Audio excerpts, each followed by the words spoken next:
There we go. There you go. Okay. There you go, Bill. Okay. All right. Well, first of all, welcome to you all. I'm always very excited to see people and people from all over the world. And I just want to say it makes me feel very hopeful when I see. So welcome. We're going to do a round of introductions. Basically, what we've said before is kind of like, a little bit about yourself, occupation, where you live, briefly where you are politically. And so we'll do a round robin of introductions, and then we'll get into the process. I know Evan has been there, and then once we do the introductions, then we'll go into an explanation of the process. Okay? All right. Who would like to start? Anybody? Okay. Viviana, you just unmuted. So I got you. All right. Could you introduce yourself? Yeah, well, first of all, I want to excuse me because maybe I will not understand everything you say because my English is in a level that is not so good, but I'm try to answer your question. That it's my name is Viviana Reynoso. I live in Colombia. I am a photographer and a designer. I work with young people and work with them like they are in vulnerable, I don't know how to say that, like vulnerables situation, that economic and political and social, with a lot of difficulties in their lives. So I work with them with art and photography and painting and these kind of things. What was the other question? Well, politically, where would you, briefly, where would you put yourself politically? I consider myself, I don't know that in Colombia we have two political divisions. Well, here in Colombia we have this Uribe, that it's the last president, and a movement that it's from right. And my political view is not on that right. It's more on the left. Okay. And in the like more for the people, the social and the environmental. I want to defend. I don't know how to say that. The environment, because I think that we are giving all our country and all our rich to other organizations that have us. Okay. I'm getting to it. All right. Anybody else? I'll go. I'm Edwin. I live in near Berkeley, California, and it's the San Francisco Bay Area. And I grew up on the right, and I moved to the left, and now I'm moving in the more the empathic politically. Okay. All right, and I'll just kind of go around quickly. Evan? Yeah, my name's Evan McGore. I'm originally from Long Island, New York. I'm kind of bouncing around right now, and I've always identified as a liberal, but lately I've just been studying more of a needs-based approach and trying to understand everyone's needs and see if we can come together. Okay. Megan? You're muted, Megan. Still muted. Oh, I don't know. Why don't we go to Kata, and then Megan, see if you can resolve your, I still see the red thing across the thing, so you're still muted. Kata, can you hear me? Okay. Now, okay. My name is Catalina. I'm also from Colombia. And it's a good question. I really don't know in which political side I am right now. it's quite strange because if someone just asked me quickly, I could say left. But nowadays, I don't find that this is a really good answer. It's like, what doesn't mean to be left or right? Mm-hmm. It's like how I really can trying to suspend my like my labels and Mm-hmm. trying to hear more deeply what they want to say really. It's like a very good exercise, but it's not quite easy because when I'm trying to do it, it's like, okay, Mm-hmm. you say that you are right, and immediately appear like, oh, it's danger. Mm-hmm. Because here in Colombia, right, kill many people. It's like not something very soft. It's like, as Bibi said before, like Uribe Park, I was working many years before in the war zone, Mm-hmm. and I felt, I see, I heard the pain that this political side creates inside of Colombian field. Mm-hmm. But right now, I'm not really sure. I don't want to have a label anymore. Okay, sure. Okay. And Megan, I see that you're unmuted now. Can you hear me? Yes. Okay. Yeah, I live in Chico, California, and I have long considered myself an anarchist, and have also included like a needs-based, empathic approach to my political orientation for a long time as well. Okay. Is that it? Okay. Mm-hmm. All right. And my name's Bill Filler. It says William, but William or Bill is fine. And I'm on the left. I say, but it's complicated. It's I really agree with taking a good, rational, but also compassionate look at our problems and then working to solve them. And that's why I believe in the empathy circles. It fosters greater understanding. Okay. All right. Are there any questions before we go forward? Okay. All right. Well, I'll go over, some of you have done empathy circles before. I will try to be brief. If there's something you don't understand, then feel free to stop me and get clarification. Just already I have to say, I speak one language. So if you don't speak my language better, you're already way ahead of me. So please feel comfortable. You're welcome here. And I admire your academic achievement. Learning another language is one of the most complex things to do in the world. So please feel at home. Okay, so what we do here is we practice the empathic listening circle, and we will pick a speaker. We will have a time limit of 5 minutes. Last time we were able to, adjust that a bit, but we do that by mutual agreement. But we'll start off with 5 minutes. Someone will speak. Today's subject is how do we cut down incarceration, and how do we get this jail culture or deal with that.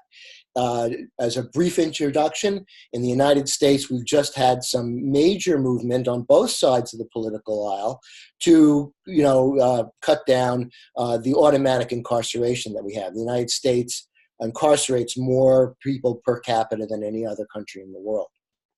So, anyway, so just to recapitulate quickly, the speaker speaks to one person for 5 minutes. The other person, the listener, will listen and try to reflect the facts, feelings, and values that you hear, and try to really experience what the speaker's feeling and reflect that back to them as purely as possible. I mean, there's going to be, you always bring something of yourself to it, but we're trying to do it without judgment or analyzing or, sympathy or anything like that. Just really trying to get into the essence of what this person is feeling. Stop if, like me, you can be like really verbose and complicated and stop often so that the person or the listener can have a chance to reflect. Or if you're the listener and you feel you're losing something, kind of put your hand up, say, could you stop for a second? I'll reflect, and we'll go on. And then we go round robin. As other listeners, you will be getting your turn. So you just expected to, you're not the active listener, but you are listening. And then that might trigger something for you as we go on to the next round. Basically, speaker, listener, other listeners, speaker speaks for 5 minutes. The designated listener then tries to reflect the feelings, values, and facts that they hear. Are there any questions or any clarifications? And Edwin, did I miss anything? Just that the topic is, you can always talk about whatever is alive for you. So if you have something else, you can talk about that. So right. It's not just on incarceration. Right. Okay. Right. Any other questions? I just want to ask for something. If maybe you could help us and speak a little slower. No, you, because I understand you perfectly, but for me it was quite difficult to understand Megan. Okay. And Evan. Speak a little bit lower, lower, because for me it's quite difficult to find this level of English. Okay. All right. And please, for me, if people have problems, so I can go on. I've got the 5-minute sign here. I'll hold that up for 5 minutes. Okay. Who would like to start speaking today? And then pick and if you want, why don't you can pick me to listen to you, and then I can model the first one if you want. Or Evan and also Megan have done it before, and Edwin. So yeah, I'll start actually, and I'll speak actually to Evan. All right. Okay, the reason kind of shifted to this incarceration topic is on March 5th, there's a Day of Empathy, kind of an event started by Van Jones, well-known political activist in the United States. And that's what the topic is. They're going to different state capitals and going to advocate for reducing the incarceration rate. So I thought we could try to work together with them. That's why I kind of had this as a topic. I thought it's something we could, kind of collaborate with them. Okay, so you're saying that we shifted to this incarceration topic because Van Jones is creating a movement for March 5th where they're going to different state capitals to advocate for reducing the incarceration rate. Yeah, and they're calling it the Day of Empathy. So they got big signs and everything. So it seems like a perfect thing for us to get involved in, with the empathy tent. And if we can do some, I thought if we can do some empathy circles on this topic, that they could post it to their site and stuff. So it'd be a way of kind of mutual, promotion of the process and actually try to get connected with them. Because there's a big community working on this, and what we, with the empathy circle, it's a tool that they could maybe incorporate, and we could, collaborate with them. Okay, so yeah, they're calling it the Day of Empathy, so it actually aligns great with what we're doing, and we want to see if we can get them to post what we're doing and maybe even collaborate and get our process incorporated with them. Yeah, and they're building an empathy network, and I'm not really sure what that is. So I attended their organizing meeting yesterday, and they're gonna be doing them every Friday until March 5th. So I'm trying to connect with them, get their directory, find out who the people are that we can connect with, so that we can, kind of find the right people to kind of collaborate with. And I'm hoping that, we could maybe connect with their network and, do empathy circles with them, as well as, bring in some formerly incarcerated people who've been in jail and are kind of dealing, with all those issues that, we could have some, could be some interesting empathy circles around that. Yeah, so you're saying how they're also creating something called the Empathy Network, but you're not sure of the details yet. They're going to be doing something every Friday, so that might be an opportunity to where you might incorporate empathy circles with them, and maybe even bring in people who have been incarcerated to these circles. Yeah, and yeah, exactly. And then there's different people have different topics that they're interested in. So I talked with an environmental group, about doing empathy circles with them, Transition USA, and I said, oh, I want to do something on incarceration. And they said, well, our people are probably not interested in that. We want to bridge the divide. We want to deal with environmentalism and something else. But it's like, so everybody's got their kind of topic that they're interested in. So this is kind of like a specialized topic that maybe not everyone is interested in. Okay, so you're noticing that not everyone's interested in this topic, that different groups kind of have their own issues. Like you reached out to the environmental group and they didn't seem interested because they're more focused on environmental issues. Yeah, I feel fully heard. Thank you. Sure. All right. I will go to Kata.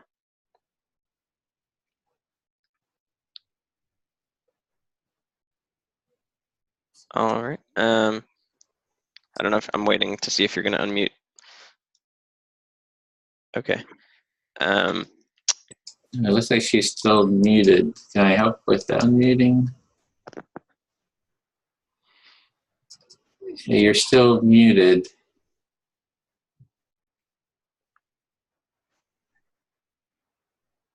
Oh, it seems to be stuck. Kata has a problem with her tablet, so just 1 minute, and she's with Ivan. She's listening, but she can't put the microphone on. Oh, there you go. Okay, Now. cool. Sorry for that because I'm having problem with this tablet. No problem. Okay. All right.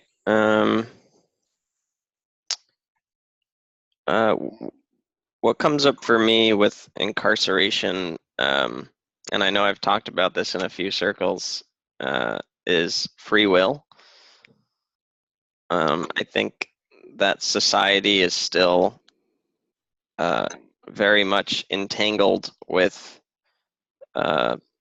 good versus bad. Maybe I'll pause there and see how we do. Okay, Evan. The thing that I'm heard is like you have been feeling or thinking about the society is entangled with good and bad, like is in this position. Yeah, I'm really. I'm heard well. Oh, sorry. That's it. Yeah, I'm really free will is the topic that I care about a lot. Okay. Can you explain me a little bit more about this word free will? Because I cannot Sure. hear.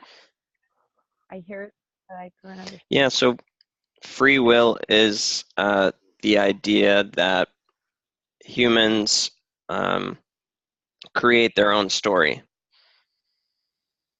So we write our own story as we're living it, which to me is like magic. It's like a magical idea. The thing that I heard is then. Sorry, go ahead. Sorry for that. Like the thing that I heard about free will is that the idea of humans can create their own story, and for you is very like an opportunity. It's like a creative thing that humans can be. It's a little hard to hear you. Could you hold the microphone near your mouth? Maybe that would help. Is just a test. Now it's better? Yeah. Okay, thank you. Like the things that I heard, like that Evan was telling to me, he was explaining, the free will is the idea that human can create their own story. And the sensation that I had when you said that, like, it's like a good opportunity and something positive. Is that right? I didn't catch the last part about opportunity. Like I felt when you heard it, that it's like a very good opportunity for humans to have this opportunity to create their own story. Oh, well, I don't think it's real. I don't. I think that it's, well, let me say this. I don't think that it's logically possible. I think that it's a magical idea. It's like Harry Potter, you know. Okay. Then the thing that I heard is then you said that it's good idea, but you think it's not possible, it's not a logical possibility, and it's more magical thought. Right. But I think society is still trapped in this, and that's why um, people feel strongly that there needs to be punishment. And that's how we deal with things. We deal with things by who to blame, who to punish, how long should they be punished for.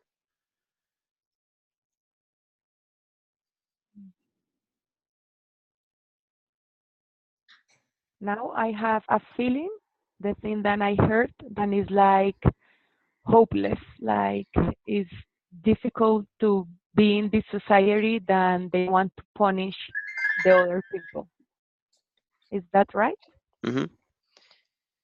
And we have zero proof of free will, but we have plenty of evidence that factors determine our behavior. For example, if you're born with less money, then you have more likelihood to end up incarcerated. And the thing that I felt, I'm working more with the feeling part. I'm not going to explain and to say what I heard. I'm going to try to be more with another kind of empathy. Sorry about that, but it's my way that I can hear. And apparently I felt like, okay, I'm hopeless, but even though appear a light, a small light, then it's no proof, but you said something like factors determine our behaviors. And if we create our behaviors and the facts, maybe we can change the thing. It's like a small bulb that appears among the hopeless. Hmm. Okay. Um, yeah. Well, I might not be feeling so much of the hope. I'm really just brushing the topic of, um, looking more at human beings scientifically versus moral judgment. That's really the essence of what I'm saying. Okay, the thing that I heard is then you weren't in this page about hope. You were more in the rational part, in the science part, trying to explain and brushing something. I didn't work so much like, okay, you were speaking about Introducing the topic. the topic. Yeah, appear more like image about science and trying a brain more than a heart right now. Yeah. Thank you. I feel fully heard. Time. Yeah, I was just hearing it was about science instead of just morality. But anyway, it's your turn, Kata. Thank you. Yeah, you select now who you want to speak to.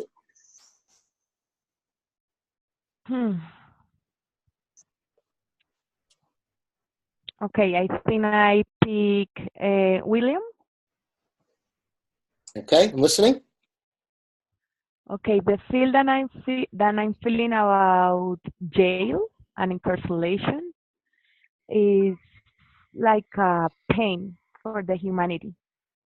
I think that it's divided like in the good part of the people and the wrong part of the people, but sometimes it's just like one mistake that you do and people it's very hard to punish you. And we cannot feel that you can be in that side very easily. Okay.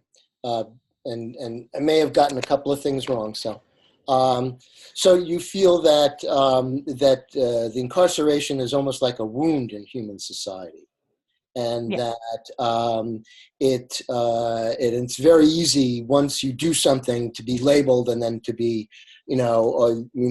basically your life can be over essentially because you're categorized and this is who you are, and and you almost seems like incarceration would be inevitable or would be something that would have to happen.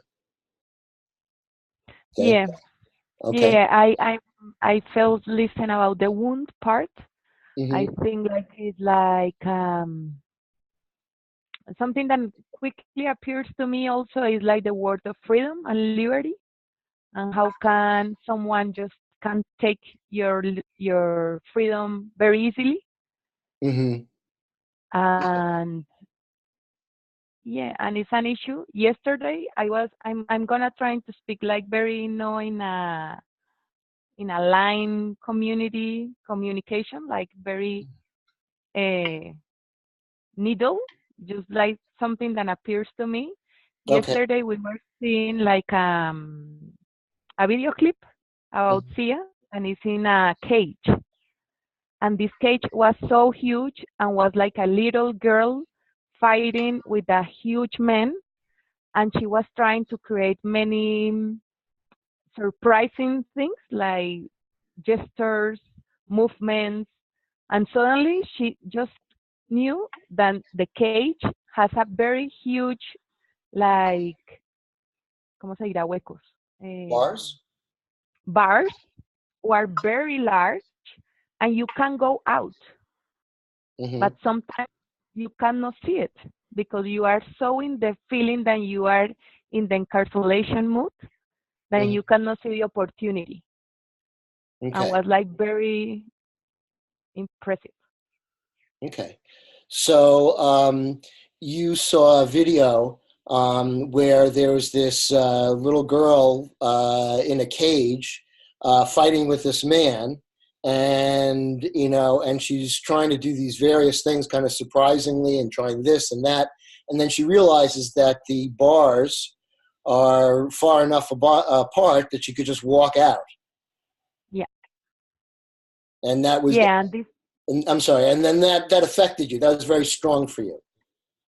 yeah, it's very strong because sometimes you can be really incarceration knowing the political divides in a real part, but inside of you. Sometimes you feel very incarceration, and I think when you really want to punish someone, Mm-hmm. it's because you cannot see the open bars in your own cage. Okay, so that a lot of the times the incarceration is it masks a wound that someone has, and so when you look to basically punish someone else, a lot of times that is because you haven't dealt with something and you have an open wound, so you're projecting it out on them rather than dealing with it internally. Yeah, it's something that I'm thinking about it lately. Mm-hmm. So that you're thinking about that, the connection between the outer circumstances and then the inner, environment. Exactly. Okay. Thank Anything you. else? No, I felt deeply connected. Okay. All right. Um, okay. All right. Viviana, would you listen to me? Yes. Thank you. Well, this is an issue that I've had experience with because I'm retired now, but for 37 years, I was a special education teacher of emotionally disturbed kids. And so I dealt with a lot of kids who acted out and would be incarcerated if they did what they did in our school out in the open, or even worse. A lot of African American kids, Latin American kids, Asian, white kids too. I mean, everybody has their issues. We tried to deal with it through what we call our milieu or our school society. That's a lot, Viviana. Do the best you can. So you lived your own experience because you were working with kids Mm-hmm. in a school who has um, who have to deal with that reality of being incarcerated if they wouldn't be on the program that you design or use with them? Correct, yes. Okay.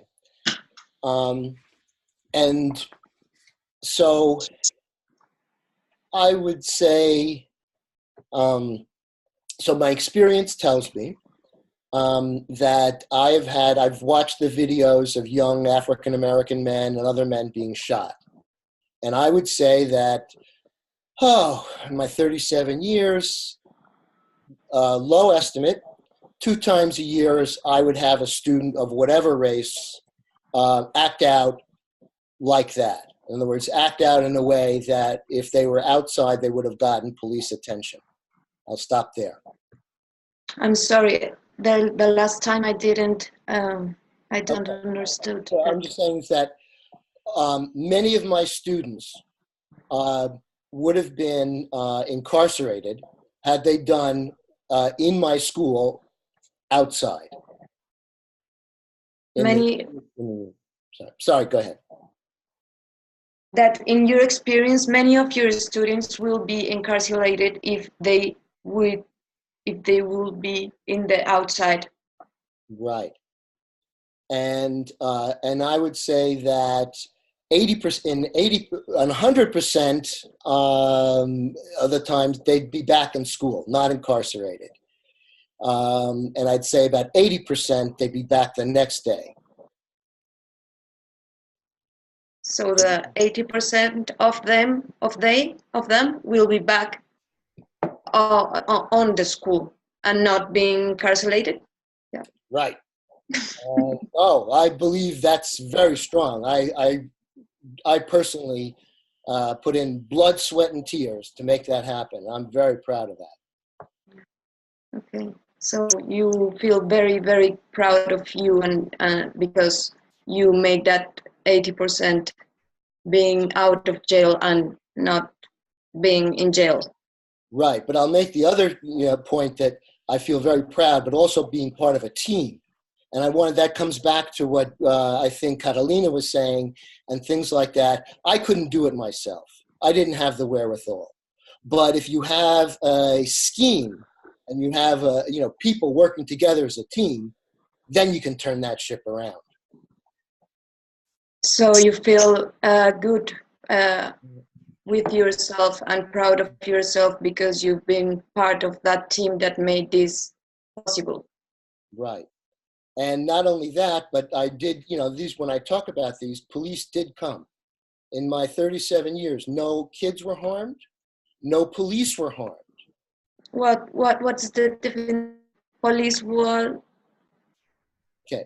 So to explain why the police were called, when a student acted out, committed a serious crime, or was out of control inconsolable for about 20 minutes, we called in the police, either to deal with the issue of the crime, but more so often to do what we call a mental health check.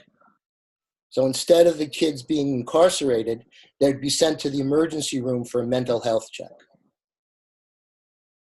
I'm not sure if I get that, sorry. So when one child made a kind of a crime or bad behavior, you don't call the police, but you call the mental service to check if they have. Essentially, we wouldn't necessarily call the police, but if things got extreme, we would. But then the police would not take him to jail unless it was a very serious crime. And so I'd say 80 to 90% what they got is to the emergency room to do a mental health check instead. Okay. So if it's a serious crime, they will go to jail. But if it's not that serious, first of all, they go to the medical service to check their health, their sanity. I don't know how to say that. Sure, that's okay. And I think the idea, and this is I'll talk about it later if I have a chance, is community policing is the right way to go. Community polices? Policing, yes. policing, like you feel like the right direction is to have community police. Yes, thank you, Viviana. Thanks for sticking with me. I feel fully heard. Thank you. Thank you. It's your turn. Go ahead. Pick who you want to speak to. So Megan. Escucho. Hi. Hi, thank you. So the feeling that I have about jail is I have a big question about who is right and who is wrong, and why they have to be punished, the people that are in jail, and why and what other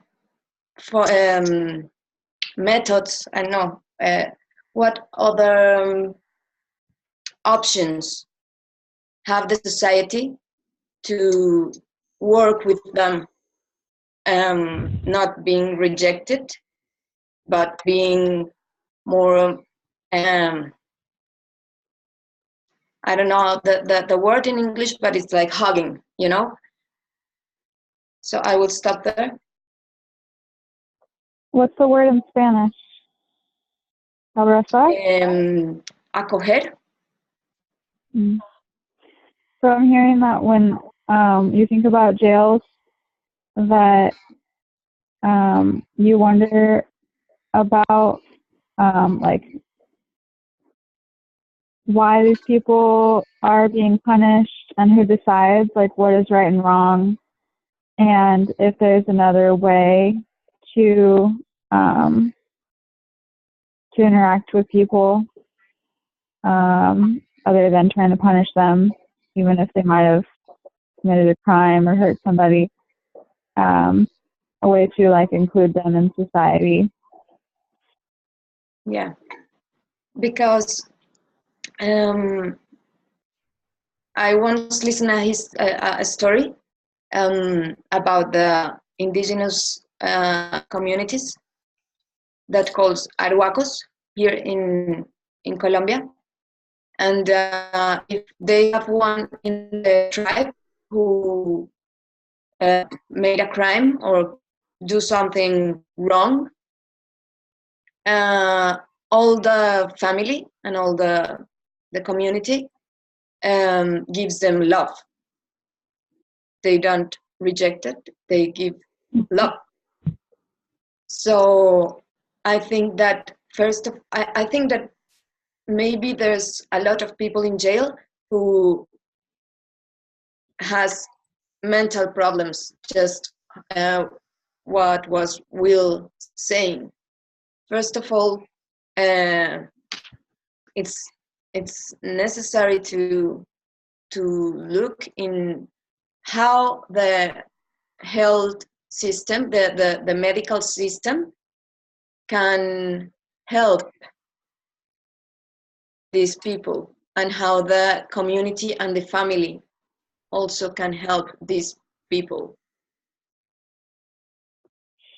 So I'm hearing that you have heard about this indigenous culture in Colombia, that when somebody does something like that hurts somebody or that it's not okay, that instead of punishing them, the community like gives them love to help them come back to being like in good standing in the community.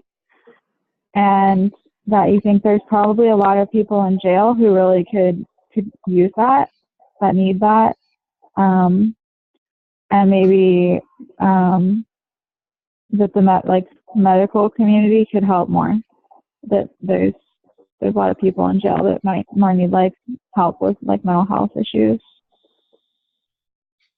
Yeah, and also the medical system can prevent people to go and make a crime, and the community and the society. because I think that many of the people that get into jail is because they are scared, alone, already live or I don't know, live process of violence in their own family. So I think that what we can do is to feel empathy, more empathy with my neighbor, that it's a farmer, and maybe she has been sexual abuse, and then has some kind of disorder, I don't know, because of that. So if I can go and listen to her and share with her and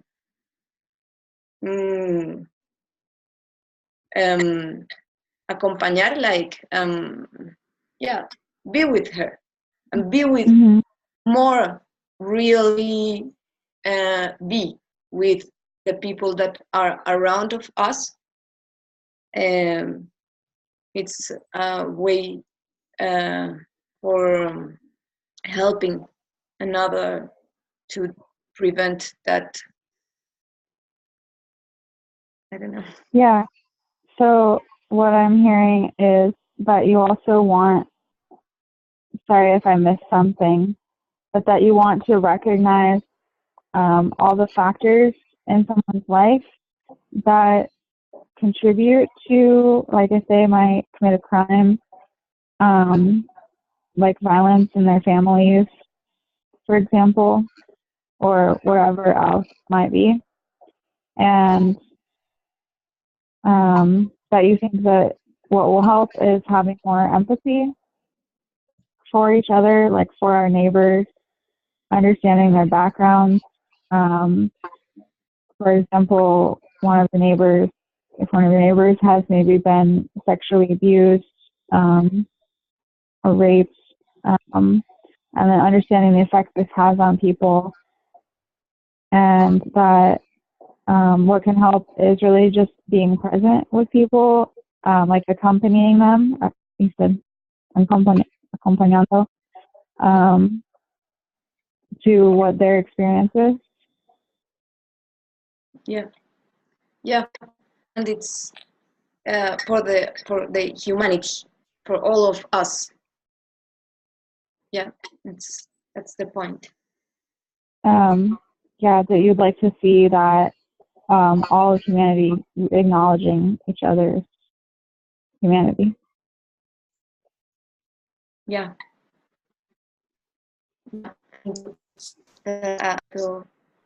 Okay, that was the time.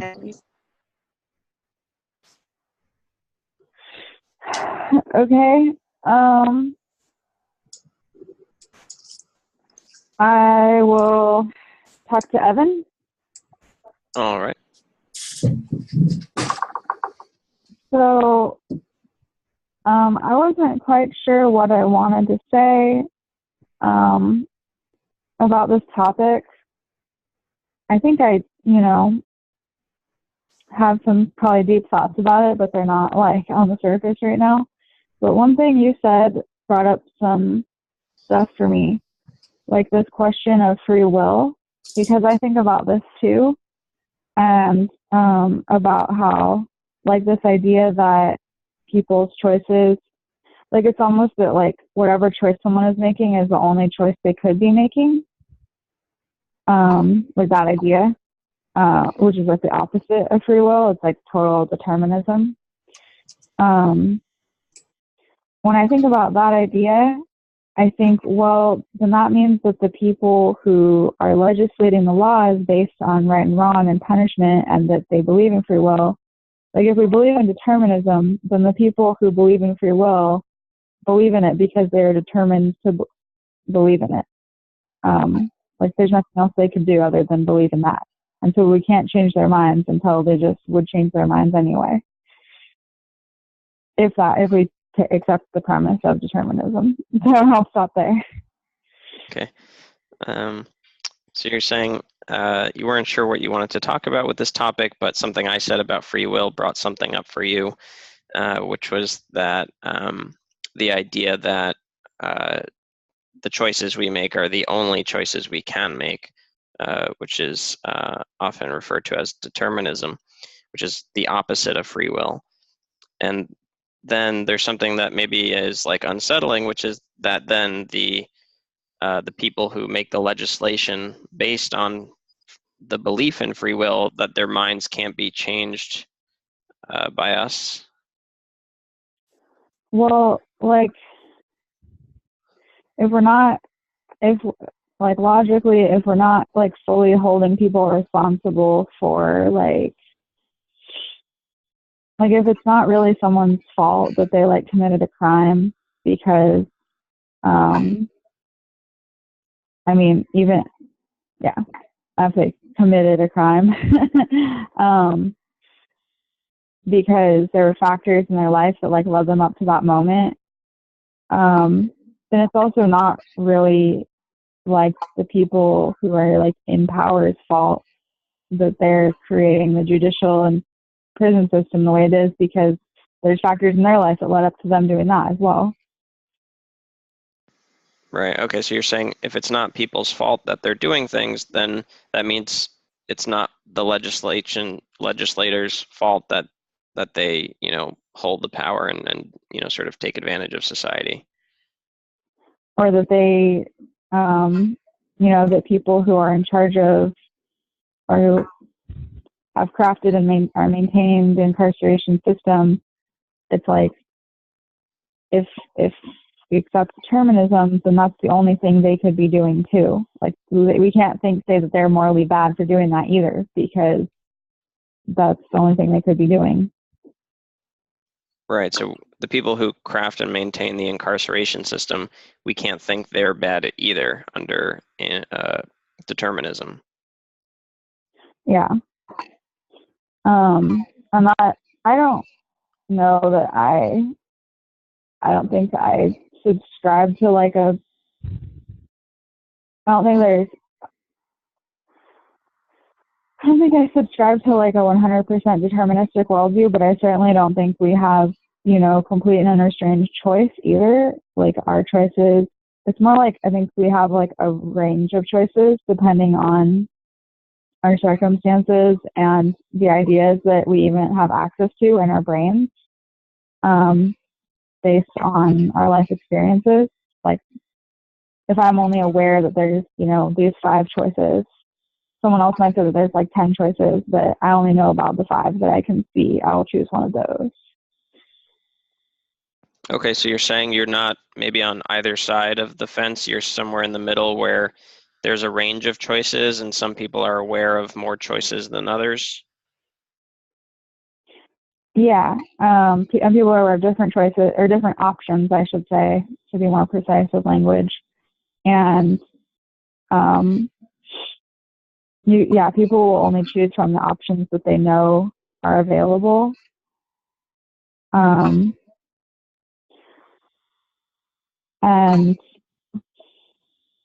I guess I've been thinking about this, and it's kind of like a hypocritical thing. This will be the last thing I say, I guess, because I see my time is done. But it's kind of a hypocritical thing to, on the one hand, say that like people who are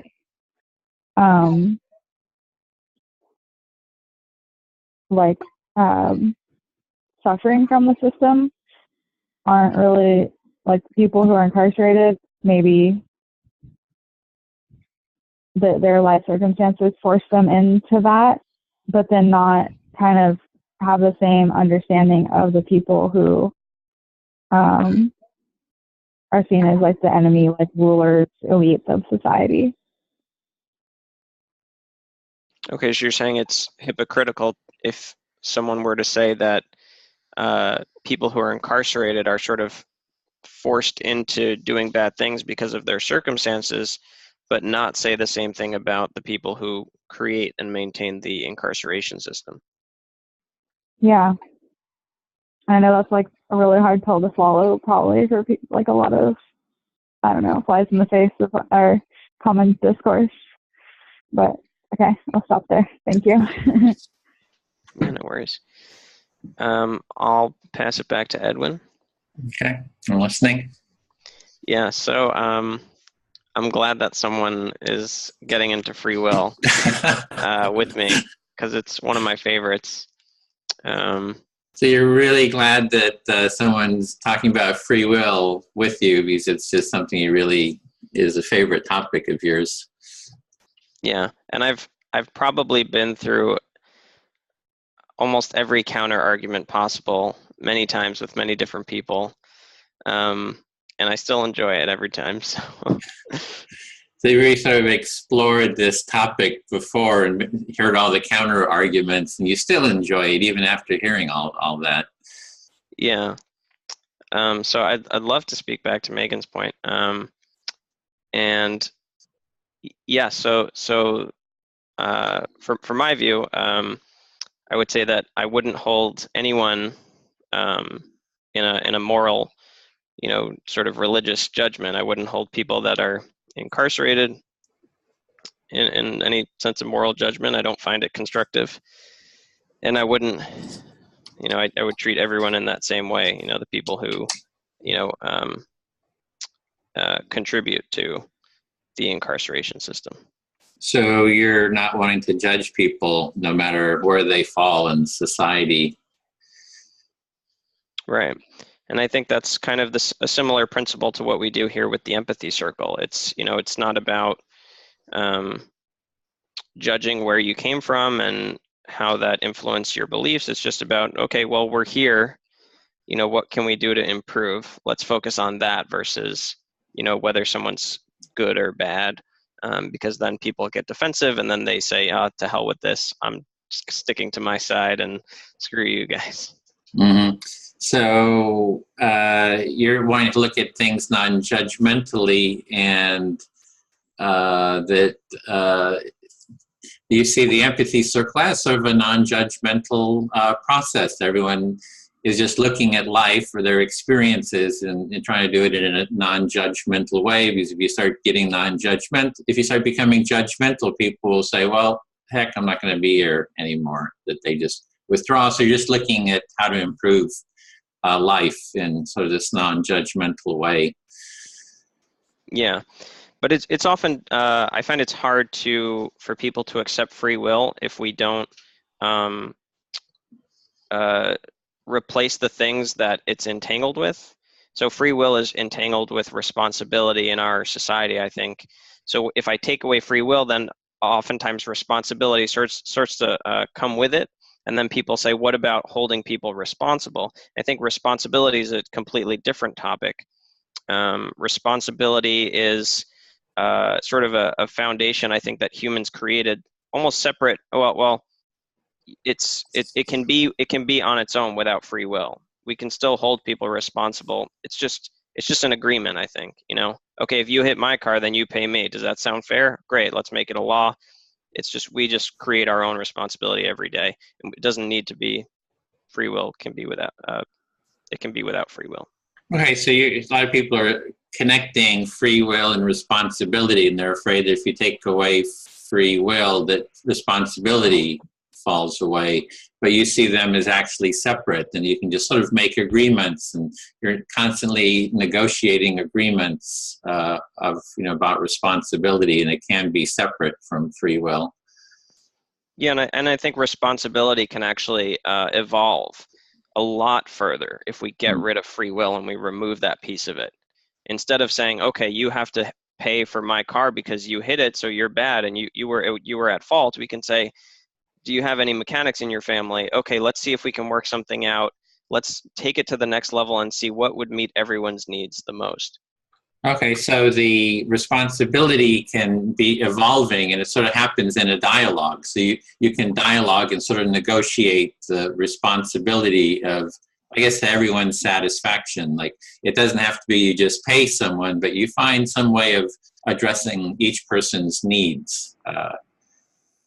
Right, but we're stuck in fault. So it's hard to get there when you're stuck in fault. We need to pay, I need to pay $3,000 to a lawyer to say that it was your fault. That's where the money's going. Instead of $3,000 going to your car, I'm going to pay a lawyer, and then you're going to pay a lawyer, and then like there's so many people making money off of figuring out whose fault things are when we could just be fixing each other's problems. Okay, so you're just saying that this whole notion of assigning fault, it's a big industry, people are making money off of it, and instead of putting that resources into just finding the fault, is have that negotiation, that dialogue to sort of negotiate each person's needs, basically addressing each person's needs. And that was 5 minutes too. I don't know if you felt heard, but that was... Yeah, I feel fully heard. Okay. Great, then I'll speak to Kata. If you can unmute. Now, I'm hearing. Great. And we'll need your microphone again, so. Thank you so much for reminding. Yeah, I really appreciate, well, everything that's being said, I kind of tie it into the culture of empathy. So I'll just start with that. It's so strange. I just suddenly appear like speaking Spanish. Like I feel it so deeply. And it's like, él dijo. Okay, like the thing that you were hearing, like something now is like taking form, no? Like we are speaking from the essence of empathy, circle, and purpose. Yeah, it's a culture of empathy, because I think that's what I kind of organize this around. So for example, Viviana was talking about, that social connection, the social understanding. And for me, that's what the culture of empathy is really having people hear each other and dialogue with each other and foster connection. And the importance of that towards addressing, conflict and crime. The thing that I'm hearing is like finally you start to have like ideas about what is cultural empathy or culture of empathy, and just to have connection and listen to each other. Yeah, and there's a piece to that, which is restorative practices. I don't know if you're familiar with restorative justice, restorative practice, which is, again, that dialogue where if some kind of a harm has happened, somebody's upset, that you have a dialogue to restore that connection, to address everyone's needs. Mm-hmm. Then the thing that I'm hearing is like you are speaking of restorative dialogue, process, and needs, like trying to repair among each other. Yeah, and there's even before that, usually the restorative practices is there's a crime, a conflict, a harm, and then we have to fix it. But even before that, it seems like we need a culture of empathy to begin with, because the culture is so, based on judgment. It's based on all these qualities that are not empathic. So, there's a lot of work to do to create a whole culture of empathy to address the childhood experiences of people, the pains that they felt that are unaddressed. And then so we create a culture of empathy, and then when a harm happens, then we want to restore that culture of empathy. And so it's kind of like having restorative empathy practices. It's kind of how I, kind of the vision, I guess, I'm just sharing my vision. Okay, the thing that I'm hearing is that you are sharing your vision, and it's something about what it's first. First is to repair, or first is to have a culture of empathy. What is in the right side? Like if we can have like draw, what is the first point that you are going to have to do this draw? It's like the culture of empathy, the culture of restorative practices, and you have like a vision that is the restorative empathy, then to start to speak out the restorative practices. Yeah, well, it's more that we need to build a culture of empathy. And I see the empathy circle is like a little mini culture of empathy, right? So we keep sort of dialoguing with each other. So this is a little model of that culture of empathy. You know, it's what it takes, is just hearing each other, and it's takes a lot of time. You know, it's not, but I think in the long run, it's the best. You know, it'll be good in the long run.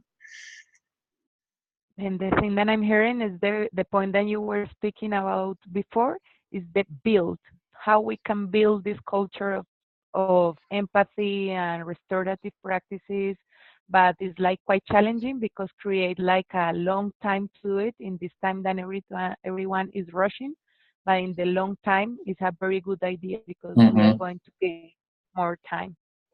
Yeah, and the empathy circle is like a mini culture of empathy. Then the thing that I'm hearing is like we are practicing here in this cultural empathy, like it's the beginning. Yeah. So so that's my time too. So I feel heard. Thank you. Okay. Now it's my turn again. Wow. Yeah, for me it's quite difficult to speak about this. It's more easy to paint. Who Is are the you way that speaking I'm to? listening. Pick I'm this listening to Vivi. one. Oh, me? To Viviana. To Okay. Viviana. Okay. Okay, like I'm saying that for me it's quite difficult to speak about this. It's more easy for me to draw it or to feel it. And in some point of this conversation and this cultural empathy, I'm start to feeling like we are speaking too much and we are using too much our heads and we are not using too much our hearts. Was in a one moment like oof, it's so many thoughts and nothing is happening in the body. What is happening here? Okay. So in talking about this in the culture of empathy, you find it's hard to basically understand it or grasp it with just your intellect, just the brain. You need the heart and the body and so you're actually looking at maybe not even talking about it, but drawing about it or creating music about it or, looking to get a fuller human experience involved. Yeah. Yeah, I'm start to thinking and to feel it more than thinking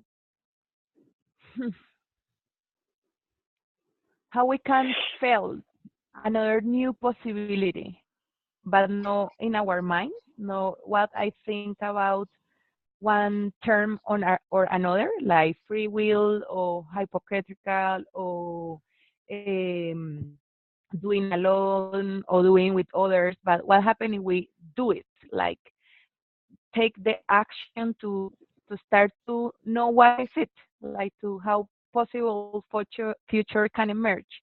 No, I'm now in very mood of the social presence theater, Mm-hmm. and for me has a lot of sense, like trying to go back to the body, and also is a powerful tool to have empathy.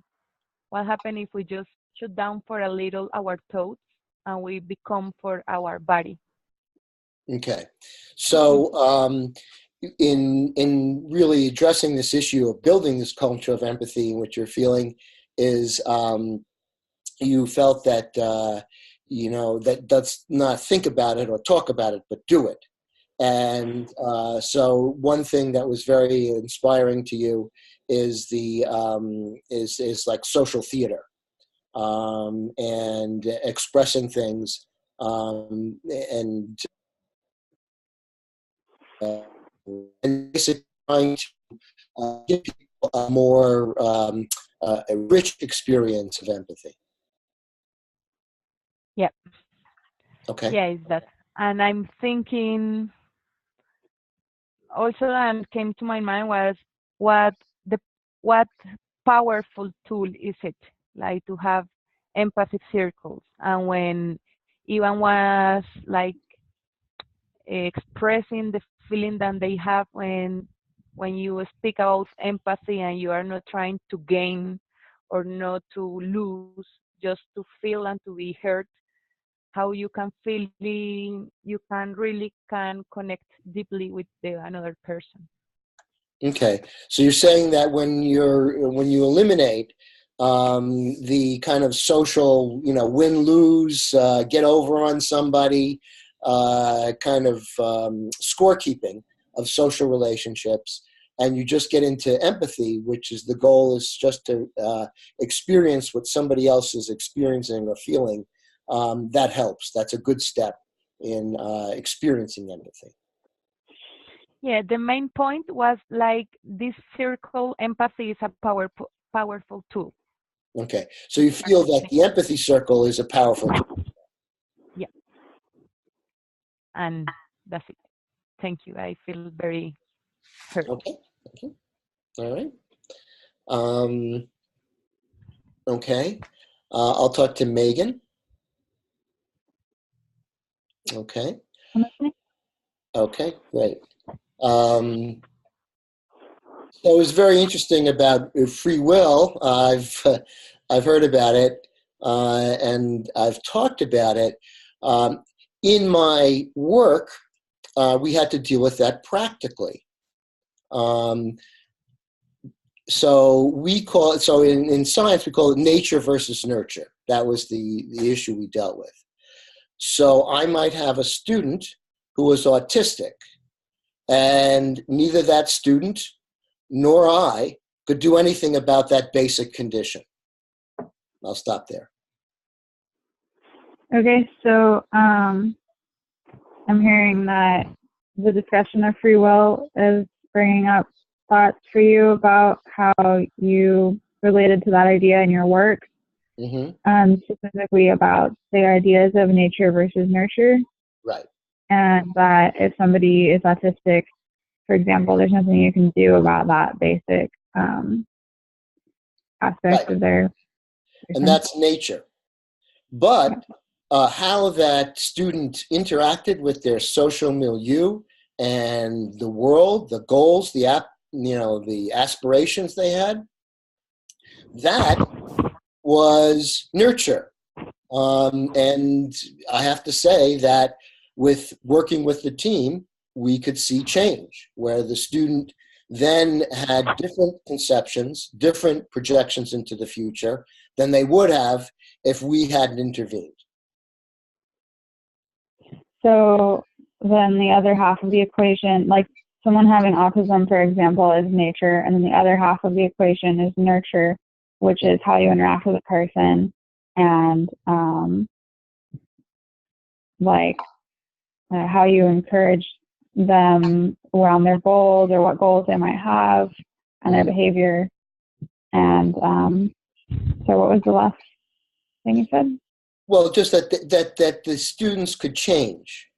They could change. Then that's it. Yeah. So the students you worked with can change their behavior. Right. And this was what we called the art of what we did, to understand what you could change and what you couldn't, and then prioritize what you could change to give the student a better chance. So the art of your work with these students was to understand what you could change and what you couldn't, and prioritize what you could change to give the students their best chance at life, give them the best support you could. Yeah. And then just quickly, when we talk about incarceration, a lot of times, as I believe Catalina and Viviana and many people said here, it's a snapshot of an experience, and it's not necessarily the full experience. And my heartache about dealing with some of these students is that I saw greatness, I saw compassion, I saw, wonderful things in them, but they made a mistake, they lost control, and then they're identified. And that is sad to me. So the most heartbreaking part of your work was that you would see the best in these students, and just have a lot of appreciation and love and compassion for them. And then they would do something that was a mistake or the socially unacceptable, and they would kind of just be condemned forever, and to see that, like, all the good things you saw in them, like, not recognized based on maybe one mistake they made or something, was the most heartbreaking part of the work. Yeah. And just to make sure, it's not a Pollyanna. It wasn't like these kids were just, I saw the worst of them too. But my job, as I saw it, was to be an emotional sculpture. And to, like Michelangelo said, he would just take away everything that wasn't David, and he could see that way. And I'm no Michelangelo, but that's what I tried to do. I tried to help them see what was good and right in themselves and functional, and then say, go out in society, try this. And if I were right, then they would experience positive experiences and have better behavior. So you want to be clear that you're not being like totally just unrealistically positive, that you saw, as in addition to seeing the best, you also saw the worst of your students, but that you were trying to like feed the functional, adaptive, positive qualities and help sculpt that. Thank you, Megan. I feel fully heard. Thank you very much. All right. I will talk to Kata.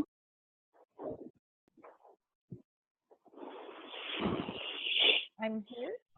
So, first of all, I wanted to say that I'm feeling really like spacey and out of it today. This is probably the least present I've ever been on one of these calls since I started doing them. Okay. I'm feeling that you arrived like with Microphone. Just. and I couldn't understand properly, and it's quite difficult for me trying to understand. If you can speak a little bit in Spanish, because I see, then you can. ¿Cómo llegaste hoy? Sí. Hoy no estoy muy presente. Estoy lo menos presente de todas las llamadas hace cuando empecé a hacerlas. ¿Sí? Okay, perfect. The thing that I'm here is that you didn't arrive very well today, that you are not so present, and it's the time that you are less present in all the calls that you have been in this process. Mm-hmm. Yeah. And I've been wondering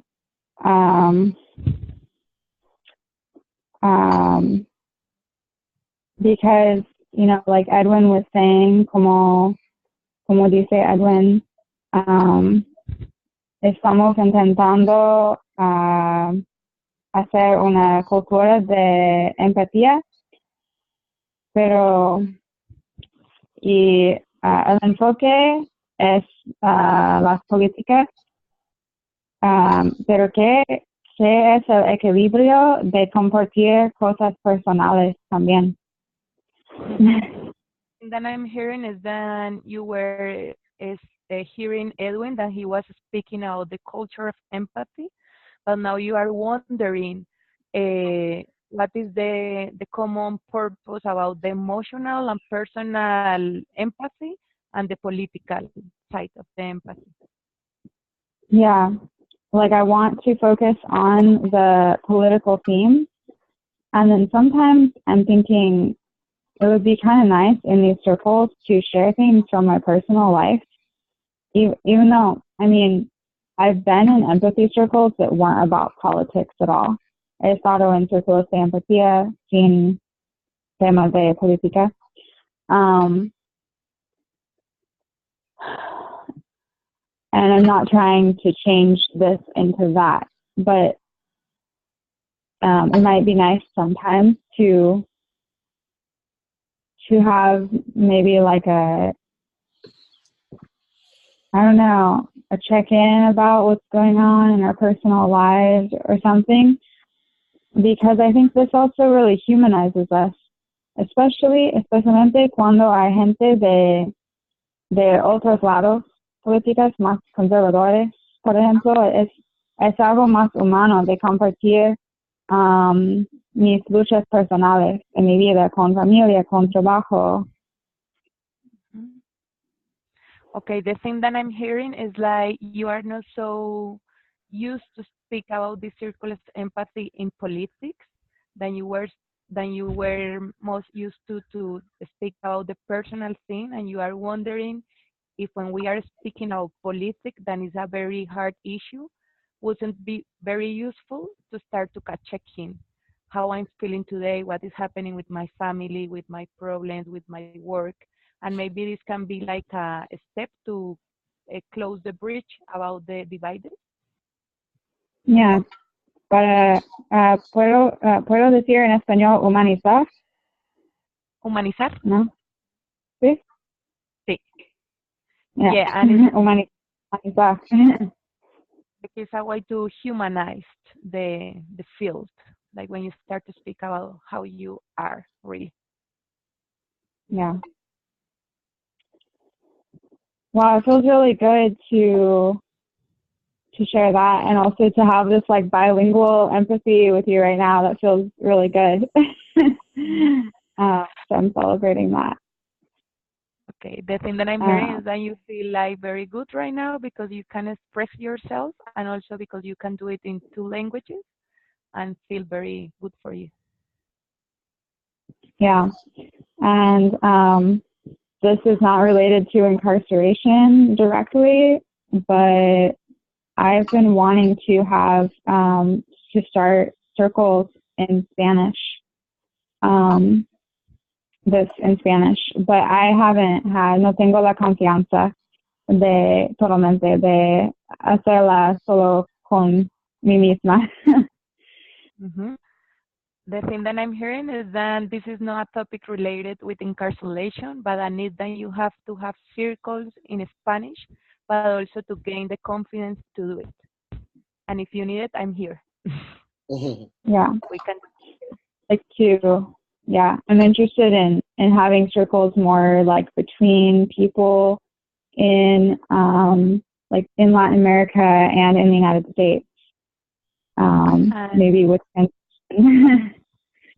and the thing that I'm hearing is that now you feel the need to start to have circles about American and another culture than maybe speaking Spanish, is that? Like latinoamericanos y estadounidenses. Okay, entre between Latin American people and also from North American, to be more exact. North American. Yeah. How much time do you have, Edwin? 1 minute.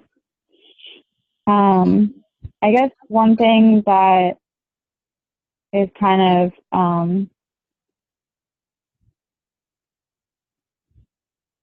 also a connecting point about that between the topic of incarceration and this like cultural divide between like North America and Latin America.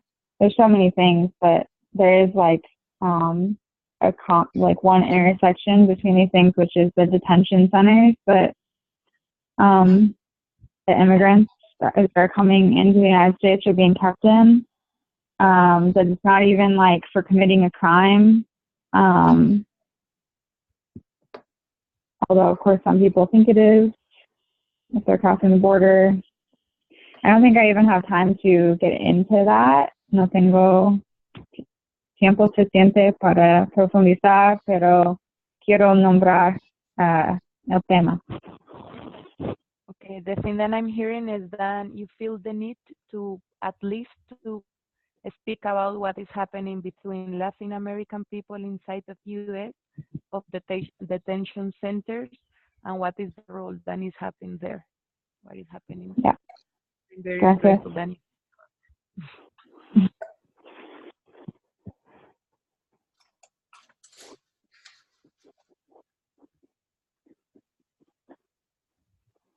Okay, Who would you like to speak to? Okay. I would like to speak with Edwin. Okay, I'm listening. Okay, I feel right now very moved about the thing that I just speak with Megan, because I can feel like the vulnerability about to being an immigrant, even though if she is or not, I don't know, but I arrived like this feeling of sometimes you are just being jailed because you are from another part of the world, and that Mhm. is the only. And when we were speaking before, then we need to have a guilty to blame, like it's like to a feeling that I have right now, like to speak about the privilege that you have because you born there, and the privilege that I have because I born here, and the unprivileged than my girl that help us in house, like the housemaid doesn't have, because she, uh, she just born poor. Like, what are our privileges? So you feel very moved, and you're also talking about privilege, like people are in America have certain privilege, and and you have a certain level of privilege, and the housekeepers or so have a different level of service, and it's all just by where you're born. It's not like anything. It's just you're just according to chance of where you were born, and you were moved. I wasn't sure if that was because of what Megan shared, her openness and authenticity, that was, I think, why you were moved. Wasn't quite clear. Yeah, it's from the authenticity, it's from the vulnerability, it's from then she can ask for help, then she wants to have a circle in Spanish, but she doesn't feel the confidence. At the same time, I don't feel so much confident right now in this level of English, but it's okay to be with that. Like, I'm Mhm. honoring that. Yeah, so you're moved by Megan's vulnerability. Yeah. Yeah. And also, yeah, right now we are speaking out to create an art of hosting in Spanish in USA. And we are just wondering which kind of call we want to do, because we don't want to bring only the pain, but it's important to start to speak about the pain that we feel like an immigrant, and to be Latin Americans among a community that just for have a passport we are different, and people just have like um, compassion, but not really compassion. Like, you have a word for that in English, like es como don, sí, como subestimarme, como verme, Megan, si me puedes ayudar tal vez en la traducción, como verme con compasión, pero no es una compasión real, sino como, oh, pobrecito, tú eres menos, jeopardize me, or something like that is the word in English, I can't remember right now. Underestimate, devalue. Yeah, but it's like when you are really polite, because you want to see me like, oh, poor girl, then she born in this undeveloped country, and maybe it's a good feeling, but it's like, okay, we can be equals. Maybe So you have there's a an sense of patronizing. That's the word. That's the word. So you feel patronized, that, oh, it's like, people are just being nice, but it's sort of in a patronizing way. And you're saying, well, how can there be a sense of equality, and you're wanting to create dialogues, and not just have dialogues about the pain, but also about positive things too, but not in a patronizing way. Exactly. Like, just look me at an equal, and I can speak like an equal. But if you are just patronize me, like, I cannot develop my high potential. because So you are if you're giving. if people are patronizing you, then you really can't develop who you are. Your potential is kind of restricted. Yeah, yeah, that's the thing that I want to share. Okay, And you we feel in heard. 10 minutes. I don't know how is the. The I don't time want is to up. We ask. just finished the time, Okay, and and and then we finish, no, or we have we go another 30 minutes. 30 minutes. I can do it because right now I'm the baby's house and she needs to go to work. Oh, okay. I really appreciate this circle and to start to feel empathy movement.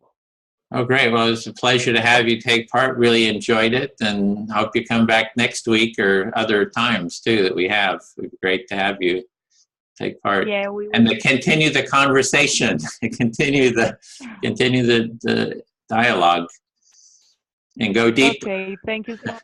And I will be there. I will Okay. try to be. Next Saturday is impossible for me, but I will try and I will write. And Megan, if you need help to the circle in Spanish, I will be there. Do you have contact info or? Okay. Thank you so much and goodbye for Okay. everything. Bye. Got to.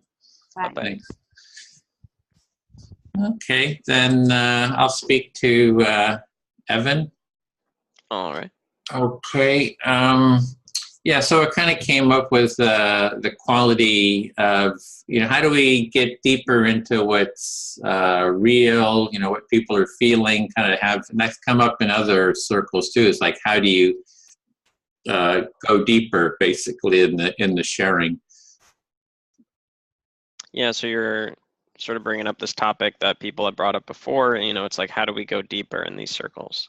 Yeah, and it's like, and to go deeper is like, what do we feel in the moment, right? What is kind of in real time, so in the moment, what are we feeling, and to be able to share that. And I think that's something that, so anyway, that's something I'm kind of thinking about. Yeah, how do we develop the empathy circle and make it, kind of more,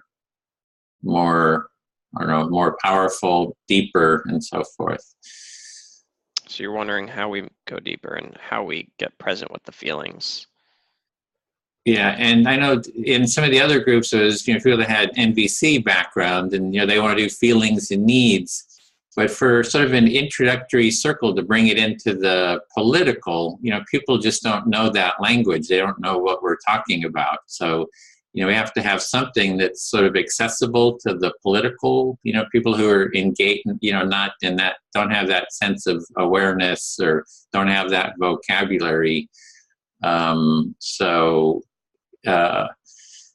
that's one aspect that, so I guess I kind of like, kind of just think about what, how to do that. Like one thing we would do in some of the circles is we would have a time where you check in where how you're feeling in the moment, and you'd create a motion, right? So like, kind of moving, kind of like this, and then you get a mirrored motion, and we do that in some circles. But then in doing it in politics, it's probably a step too far, right? Because we're trying to address, move into the political world, and there's sort of, there's limits of what we can expect people to do right off the bat. So, yeah. Anyway, that's a lot. But. Yeah, so it sounds like you're wondering, how do we go deeper? Also you're noticing like some people have the MVC background, so you've got people with completely different, emotional vocabularies, and so how do we do it in, with that going on? And then it's like, okay, we're also trying to do this, in the political realm. So, how much can we really expect from people, to do things like, mirroring motions and things like that? Yeah. So I guess I kind of see the beginning is just, just doing it simple. And I guess one thing for depth is if we have real conflict, right? When we're kind of all in agreement, it's kind of, we're just kind of moving along. But when we have real conflict, then, things get kind of like, it's always great to have David around for generating a little bit of conflict and some drama. And that kind of creates a sense of depth too. Okay, so you're saying like, sometimes it's also like we're just a lot of people in a kind of an agreement and everything's going fine, but then, things feel deeper sometimes too when it's actually the conflict that's causing that depth. Uh-huh. And then there's the other thing is that people feel comfortable, like Megan, like, it's great when people are like authentic and saying, oh, right now in the moment, I'm just feeling sort of detached. And, so that's really, really good contribution because it kind of helps kind of ground everybody else. So it's just like, yeah, how do we do that? How do we kind of create that depth? And one thing I've been thinking is if we have the question be something about a feeling, like one topic we had was, what is a fear or anxiety you're dealing with regarding the political situation? So right there, we're framing it around a felt experience of fear. And, if we can get into the fears, that's pretty, quite powerful. It gets us into our feelings. So it could be the topics, how we frame and set up the topic that can, kind of set up the conditions for going deeper like that. So you're saying how it's great when, people can do that and they can be authentic like Megan was and saying how she is feeling detached. And then, you're wondering if maybe framing the topics could help with that too. Like, what's a fear that you're feeling and sort of focus on the emotion portion that could help bring it out. Yep, I feel heard. Thank you. Okay, cool. We'll go to Bill. Also, we had someone new join, so I don't know what's going on there. You're muted, Bill. Jati, can you hear us? Yeah, I can. Can you hear me? Yes, I can. Have you participated in the empathy circles before? I watched the recording. Okay.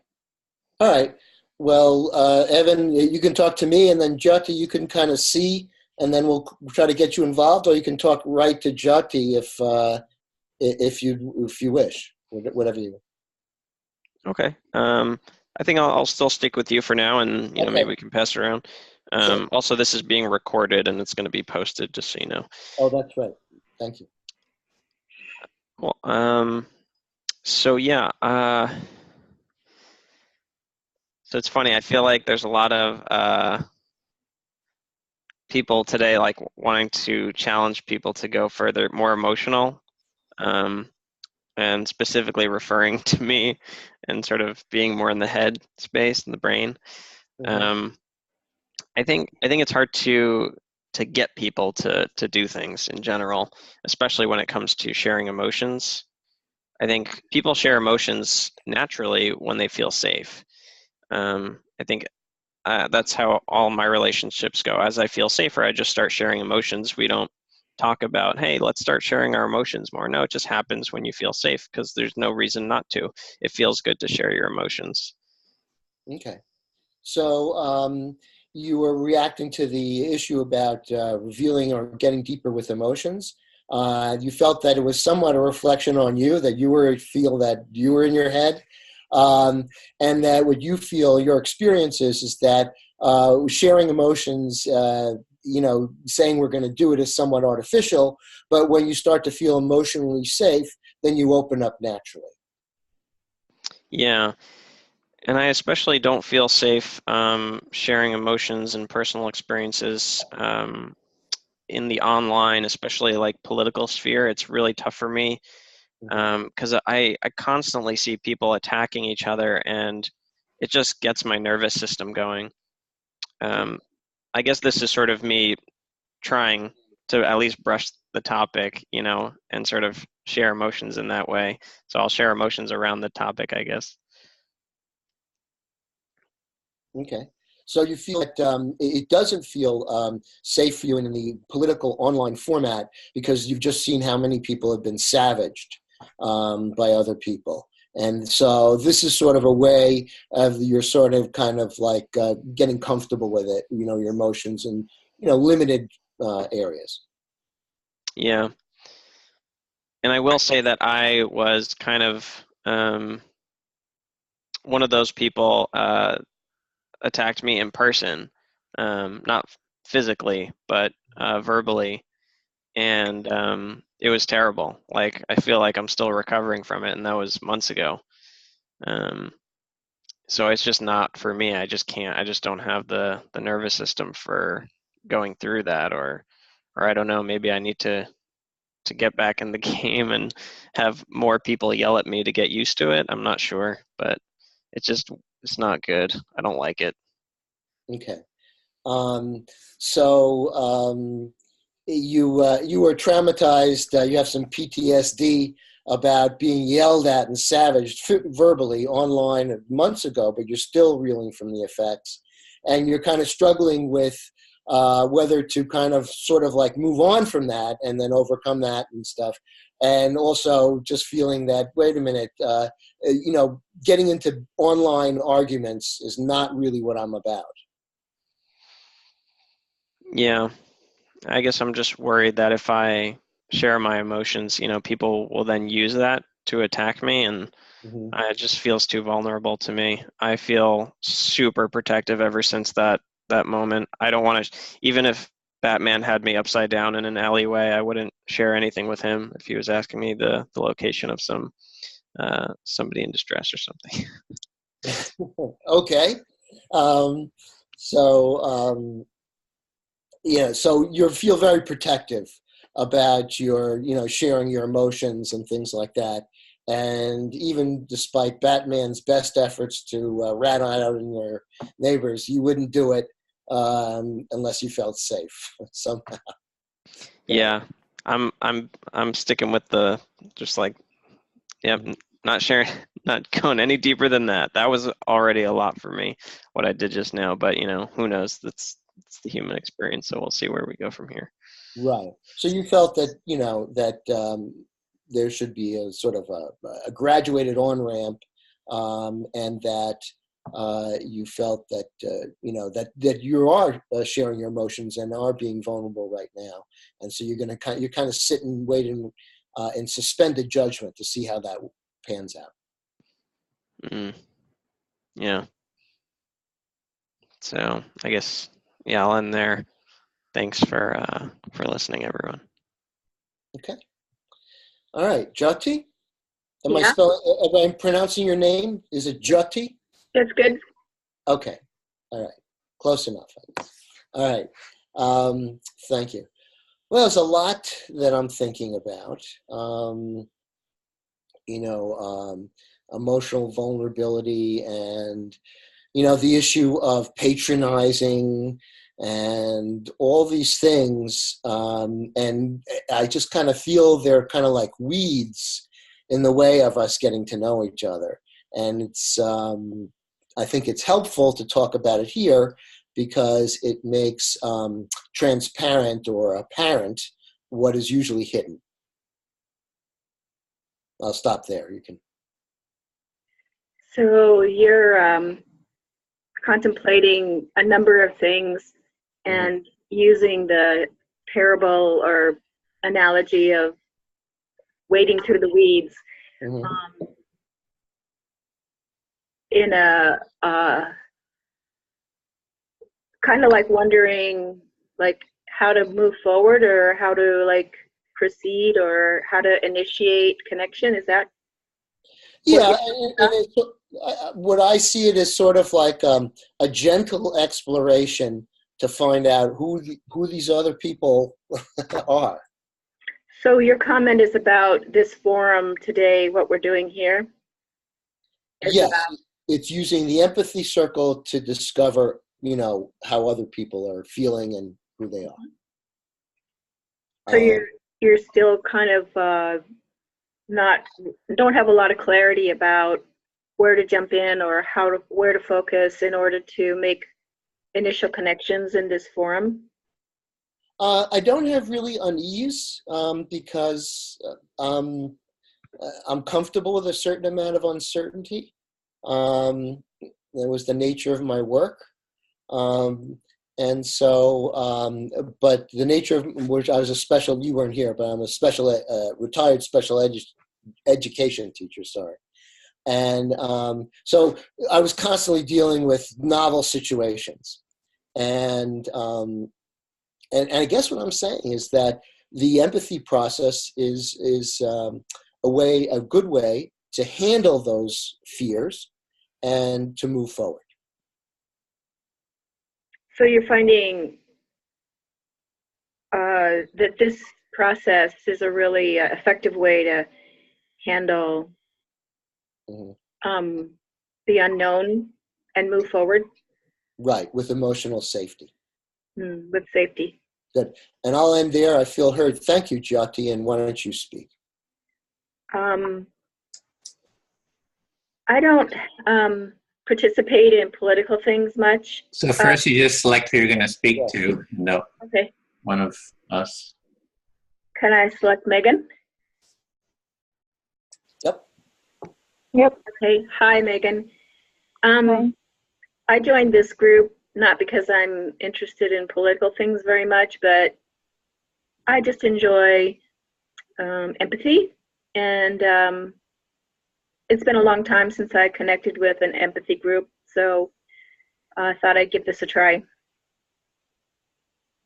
All right. I'm hearing that you don't participate in political things very much, and that you joined the group more because of the empathy than the political aspect. Yeah, also because I enjoy learning and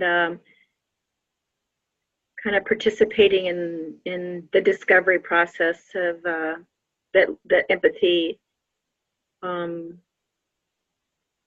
brings people to.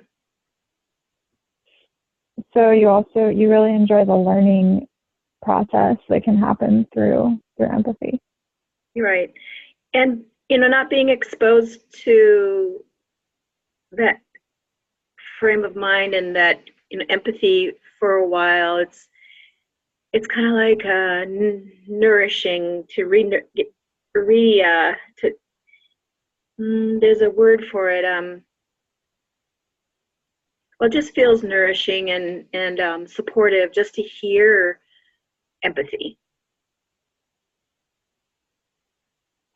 So, yeah, another thing you appreciate about like empathy circles is that it's nourishing and supportive, and even just hearing other people empathize with each other has that effect for you. Yeah, connects me with life. Mm-hmm. You feel more connected to life energy. Yeah, I think Marshall Rosenberg would say that. Yeah. Yeah, I feel heard. Thanks. Right. You still have 4 minutes if you want to go. Oh, 4 minutes. That's a long time. Well, I know that when I watch the empathy circles around this political stuff, I'm heartened because I know that it's so painful. Well, a lot of things that people go through, and that the powers that be would love us to be divided, and it also feels kind of subversive, and like I get a little chuckle inside. It's like, yeah, we can connect and reestablish our power that way. So, something you like about this idea of these political empathy circles is that it's like sort of the opposite of people being divided, which might serve certain people with political power for people to be divided, and so it's subversive to do the opposite, and that we're actually like reclaiming people power by connecting with each other. Yeah, it's like, and at the same time, it's just about remembering the truth. I think we forget the truth, of our connectedness when we don't experience it on a regular basis. So it's also a way to reconnect with our interconnectedness that is easy to forget about. Right. Otherwise. Mm-hmm.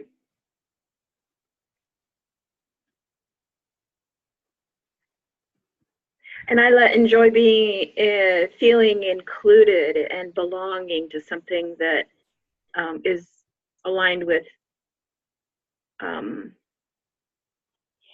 something that resonates with me. It's hard for me to find a lot of things that I feel I resonate with, and the empathy, NVC stuff seems to really resonate with me and meets my needs for belonging and community and lots of needs, learning. And so it also meets your needs for being included and belonging, and like being in an empathy circle, and just like nonviolent communication in general. But it's really nice to just feel like you're a part of something. yeah, right. Where are we on time? That's it. I guess it was good stopping. So, yeah, let me stop the